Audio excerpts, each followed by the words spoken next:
the beautiful thing about New Year's is that it invites us into an introspection of looking for signs and symbols. And some of us pull runes, which I'll talk about in a bit. And some of us, somebody gave me a gift of a 10-minute intuition reading with someone, which is lovely.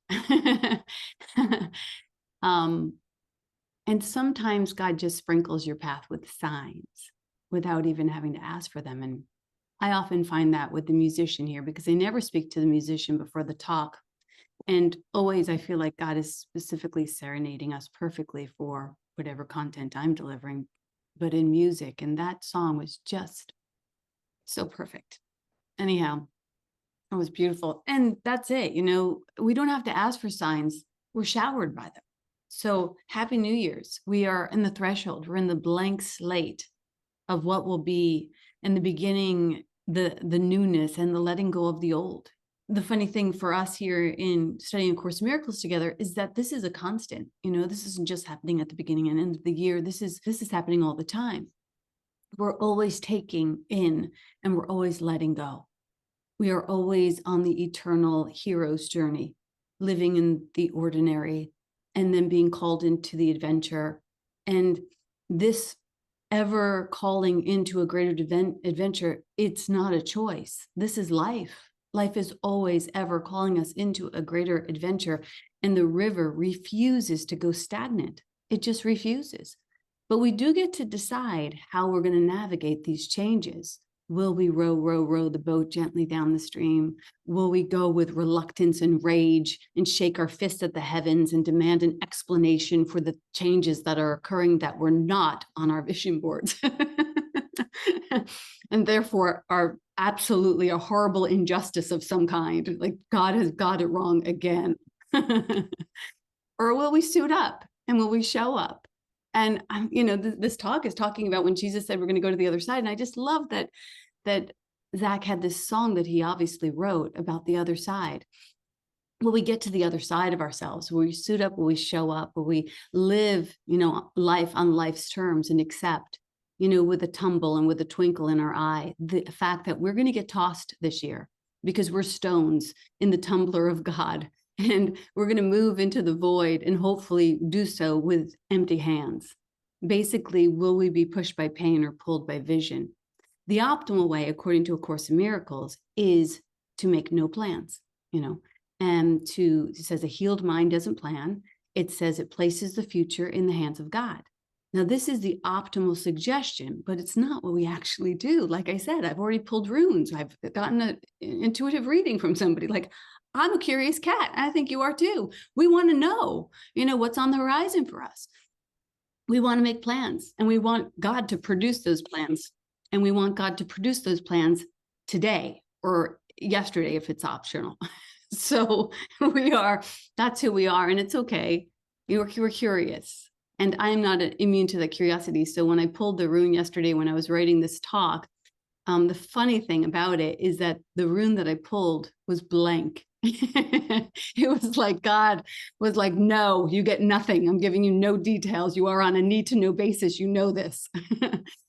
If you don't know about runes are an ancient alphabet whose letters, they're just symbols and letters. They possess a sound and a meaning for each of them. And they're used as an oracle or as a divination.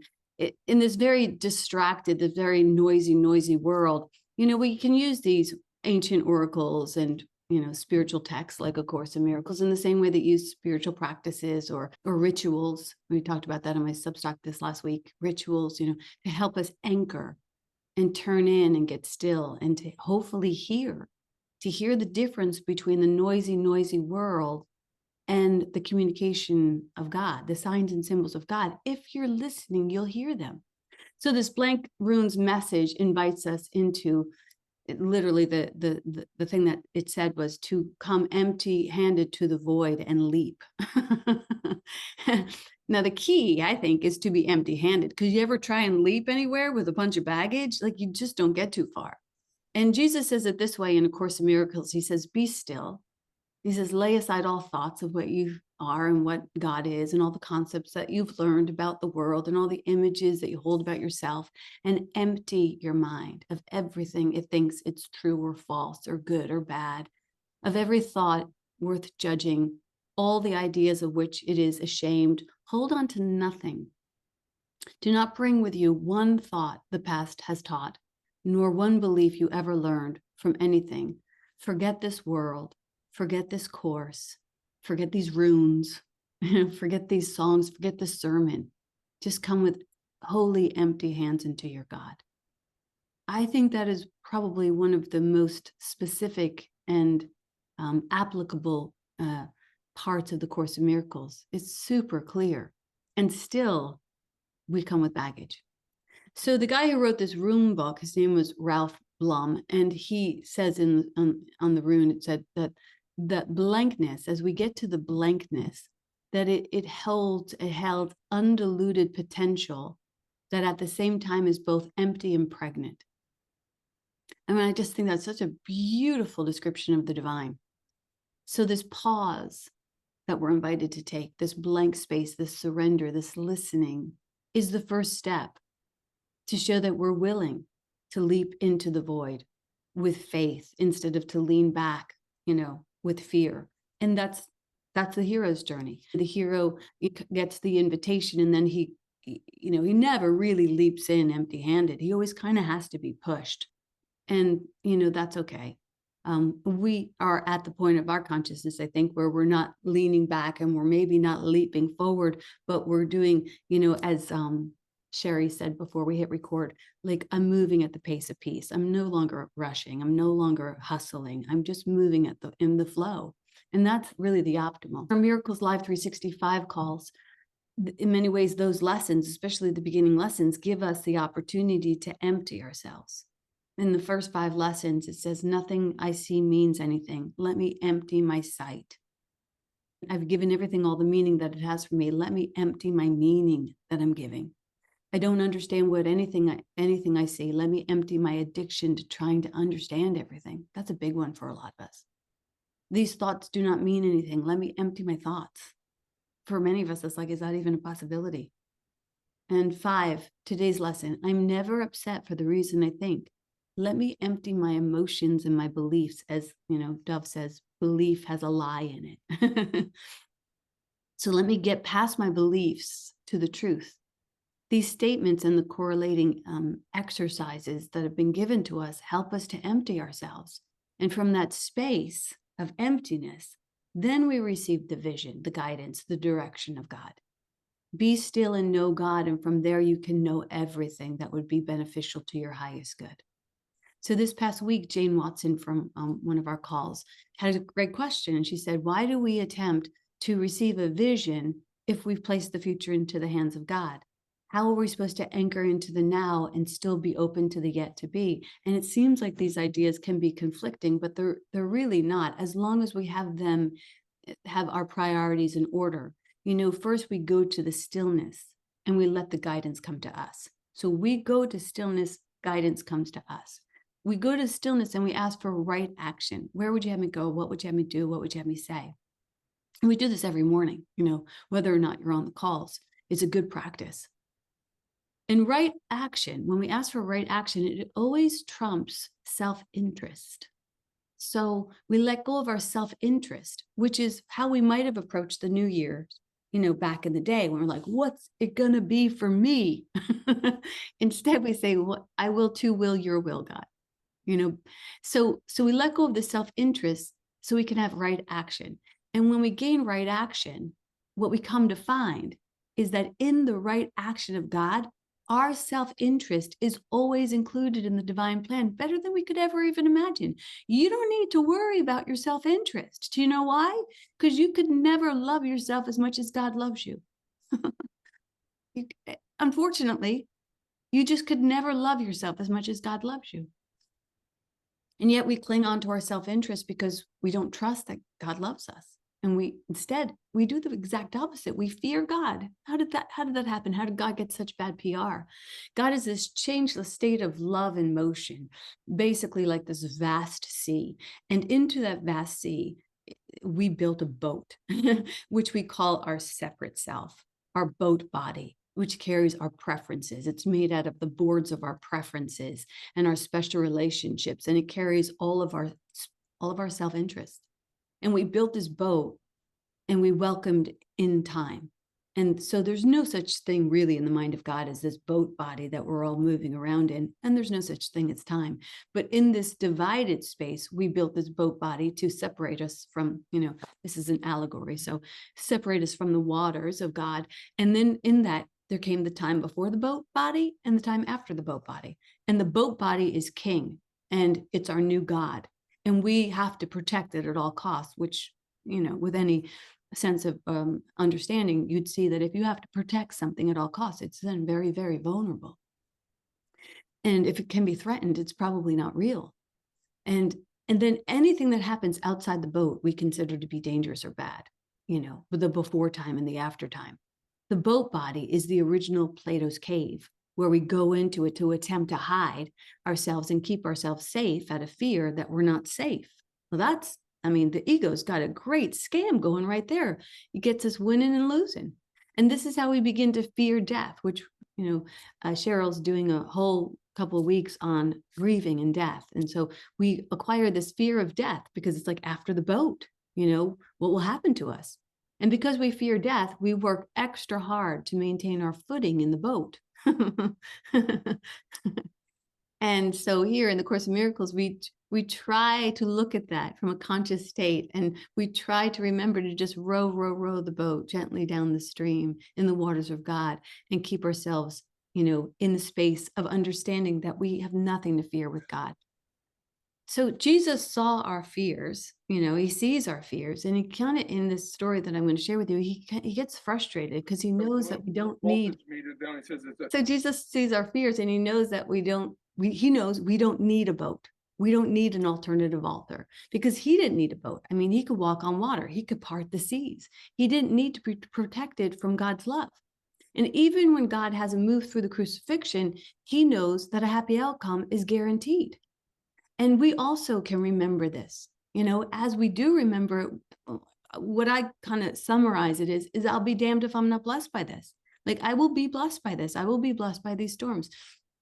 So we'll have a better chance to pull ourselves into awakening and remembering and playing in the vision of God while we're here in the boat without fearing any of it. There's a story in the Bible about Jesus in water in a boat. But before I told you that story, I wanted to tell you this other story about these fish in the water. And you've probably heard this before, but I think it's a good precursor to the story. So there's these two fish, and they're swimming around, delighted with themselves, just swimming around the ocean. And this older fish swims by, and he says to the two youngsters, he says, "Hey, how do you like the water?" And the two young fish look at him like he's got 8 heads. And they're like, "What is he talking about?" And the older guy swims on, and the two fish look at each other and they say, "What's water?" It reminds me of this story that I'm about to tell, because in the story, Jesus knows that water is not to be feared, but he also knows what's water, So it's in Mark 4:35, and it comes after Jesus does all this teaching about the seeds and the soil and how to use, good stewardship around your seeds and your soil. And he's done teaching for the day, and he's on the beach with all of these people who have come to see him, and he steps into a boat to continue to teach to them. And finally, the teaching is done, and the people start to leave, and he's in this boat, and evening comes, and he says to his disciples, "Let's go over to the other side." They all get into the boat with Jesus, and he says, "Let's go over to the other side." And they leave the crowd behind, and they go out to the sea. And what happens in the sea is this big squall comes up, this big storm comes up, and this wave breaks over the boat. And it's to the point where it's nearly swamped. And Jesus is in the stern, which is the part of the boat, interesting, where it has the propeller and also the place where you steer. So he's in this place, but he's not propelling anything, and he's not steering anything. You know what he's doing in the boat? He's sleeping in the boat. He's sleeping on a cushion. And the disciples wake him up. And they say, "Teacher, don't you care if we drown?" And he gets up, and he rebukes the wind and says to the waves, "Peace, be still." And then the wind dies down, and it's completely calm. And he says to his disciples, "Why are you so afraid? Do you still have no faith?" And they were terrified, wondering, like, who is this person that even the winds and the waves obey him? But of course, the winds and the wave obey him. Form follows consciousness. It's done unto you as you believe. He's not separate from the waters of God. He has nothing to fear. You and I still believe that we have something to fear. When we surrender our fears and our intentions and our self-interest to God's will, we too can sleep through the storms on a lovely cushion, even as the world runs around in fear. So often in stories like this story, we have this storm, and the storm represents change. In The Wizard of Oz, we have the tornado that sweeps Dorothy off to Oz, and Mary Poppins, we have the weather that blows in all of the nannies and then blows them out again. And when they ask Mary how long she's going to be staying with them, she says, till the weather changes. And in Home Alone, another example is that the storm comes in the night before they're leaving on this big trip and knocks out all the electricity. So they all sleep in and they get so riled by this change that they leave Kevin at home. So we have storms in our lives. We all have storms in our lives. Storms usher in change. It's going to happen this year as it did last year. A few storms blew in and you got to decide, how am I going to be with this? We watch our lives go sideways and we think, oh, I'm going to die. Like the disciples in the boat, they thought they were going to drown. And we think, sometimes this will kill me. And sometimes it does. Sometimes the change is so great that it does kill us. And then the next morning we wake up and the new version of ourselves is there, like Jesus leaving the cave. We resurrect into a bolder version of ourselves. And that's what storms can do. When one is very well anchored, we can stay the storms. The boat represents our separate self and all the meaning that we make of everything and nothing. And the waters represent how we kind of are tossed around by fear and doubt and resistance to change. And the disciples, like us, are caught in this state of survival, forgetting that there's a higher truth within them, forgetting that they can anchor themselves into this higher truth. And Jesus awakens and he speaks to the storm of fear and he says, be still. Is he talking to the weather or is he talking to our minds? It's not until we quiet the storms of our thinking that we can have peace and then have everything. And within us, we too have the authority to command amidst the chaos, to cross to the other side, to symbolically shed our little self, our limited self, and step into the unknown with trust and to leap into the void. Jesus has no fear. He's all about going to the other side because he knows that there's good, that God always steps forward. When we anchor ourselves in a clear and compelling vision of the future, we no longer have to be prisoners of our past. We become creators of our destiny that is authorized by the divine, pulling ourselves forward with an energy of possibility. I mean, when you move that fear out of the way, there's nothing left to do but play. And that's such a beautiful thing that we came to do. So a clear and powerful vision is the greatest compass. It's the greatest compass that has the ability to move you through so many storms without taking any of them personally or seriously. The vision is not stagnant. You'll never hear God saying like, hey, you know what, Zach, take it easy. You wrote all the songs you need to write. This year, you're just going to do nothing. We did everything we needed last year. We're going to stop all production. We're going to stop all creation. Let's just spend this year regurgitating what we've already done. That's never going to happen. God is immensely creative. You can be immensely creative with God.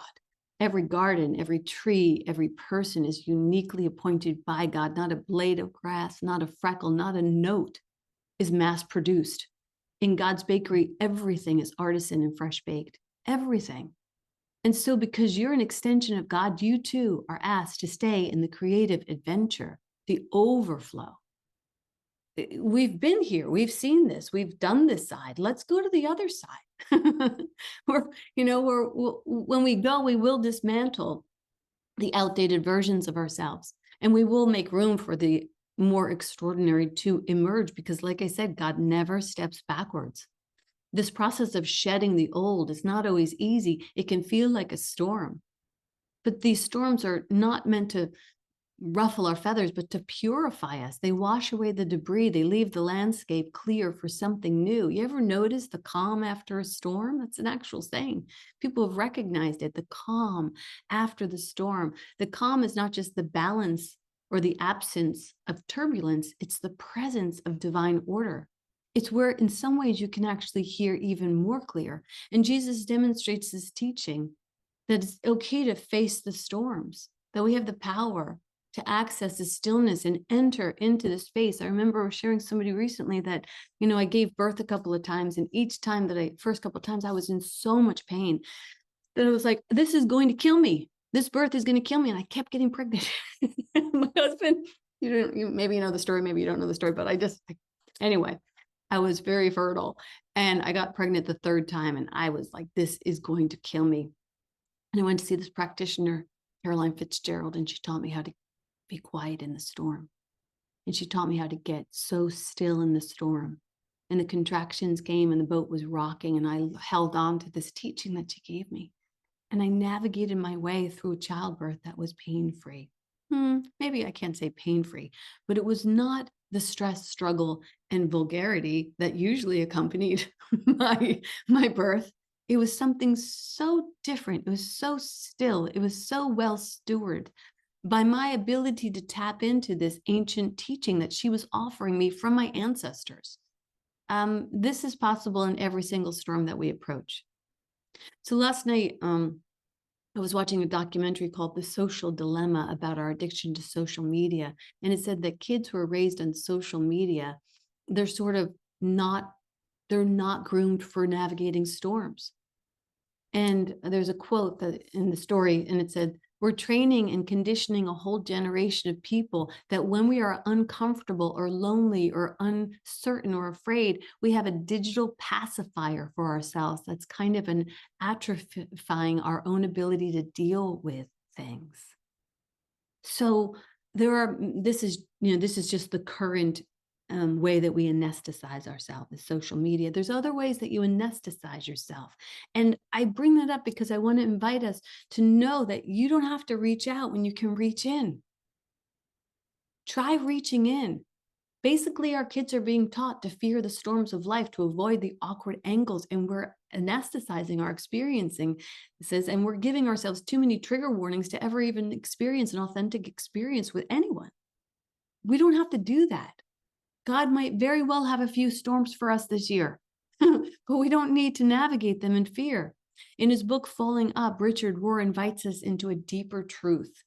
He says that life's most profound growths often come not in our rising, but in our falling. And I know that that's been true for me. He reminds us that our struggles or failures or losses, these moments that we'd rather avoid, are not detours from God's plan. They are the plan. These storms are invitations to discover the divine, not only around us, but within us. They call us to the journey to our true self, a sacred dance beyond the striving, which according to Rohr happens in the first chapter of our life, where we strive and strive and strive to get somewhere, And in the second chapter, which some of us are in, we move from striving to cherishing. Oh, isn't that nice? I think that's what Jerry was talking about earlier when she was saying, I'm not hustling anymore. So Rohr assures us that in God's economy, we fall not away from grace, but toward it, like prodigal sons and daughters. Our mistakes are not the end of the story. They're the doorway to a deeper wisdom, a richer love, the tumbler instead of the tragedy. We're stones being put inside a tumbler to be polished up to our brightest, our most beautiful self. And that's just part of the holy journey. Every step preordained, gently planned. I will close with this. We have this process from Reverend Beckwith, who gives us the 4 questions. And I invite you to take some time in the next week to be still, to get to that stillness and ask these 4 questions for yourself, for your vision, for your life. And the first one is, what is the highest vision for my life according to God's plan? What is the highest vision of my life according to God's plan? The second one is, what do I need to let go of in order to fully step into that vision? What hobby, what habit, what old idea of myself needs to be shed? The third question is, what do I need to embrace and embody in a bolder way? What do I need to embrace in order to step into that vision? And the fourth question is there anything else? Are there any signs or symbols or synchronicities that would be helpful for me on my journey as I move out into this year? When we ask for guidance, and when we seek first God, and when we lay open to the void and to trust God, and when we align with our higher purpose and imagine a future filled with possibilities, we can tap into that wellspring of inspiration that carries us forward, like that boat was just carrying Jesus. It's not about surviving change, it's about thriving within it, allowing each storm to sculpt us into the most authentic, empowered, impactful version of ourselves. So as we begin this new year, take time to reflect on God's vision for you. What does it look like for you on the other side? See if you can peek over the fence and see what's there for you. And as we get to the other side, this is where the invitation of true transformation can happen. So when Jesus calms the storm, we too can calm our minds. That's our jurisdiction, is to calm our minds. He demonstrates not just his power, but the potential within each of us to transcend this fear and limitations, to transcend and transform, not by playing safe, but by playing fearless. And as we leap empty-handed into the void, may we remember that the divine within us will always be greater than the storms around us. Always and always and always. And that's the word.